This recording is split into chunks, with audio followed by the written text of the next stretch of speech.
কে বেশি জনপ্রিয়, শাকিব খান নাকি জায়েদ খান? অবশ্যই শাকিব খান আমার চেয়ে জনপ্রিয়। ওকে, আমার সিনিয়র মানুষ, আমার চেয়ে সিনিয়র আগে আসছে। নিজে নিজে তো নিজে নিজে পাহাড় ঠেললে হবে না। অনেক বছর উনি কষ্ট করছে, আমার চেয়ে অনেক কষ্ট করছে উনি। উনি আসছে 96, 97, আমি আসছি 2007, অনেক গ্যাপ।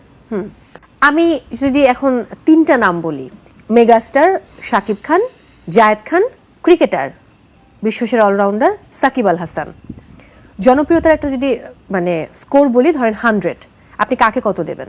এটা আসলে আমার দেওয়ার কিছু নাই, এটা আমি দিতেও পারবো না। আচ্ছা, তাহলে কে বেশি জনপ্রিয়, শাকিব খান নাকি জায়েদ খান? অবশ্যই শাকিব খান আমার চেয়ে জনপ্রিয়। ওকে, আমার সিনিয়র মানুষ, আমার চেয়ে সিনিয়র আগে আসছে। নিজে নিজে তো নিজে নিজে পাহাড় ঠেললে হবে না। অনেক বছর উনি কষ্ট করছে, আমার চেয়ে অনেক কষ্ট করছে উনি। উনি আসছে 96, 97, আমি আসছি 2007, অনেক গ্যাপ। উনি আমার চেয়ে বেশি ব্রেক পাইছে, উনি আমার চেয়ে ভালো ভালো পরিচালক পেয়েছে, ওনাকে প্রেজেন্টেশন ভালোভাবে করা হয়েছে। তো আমি ওনার সাথে যে যার মতো প্রতিযোগিতা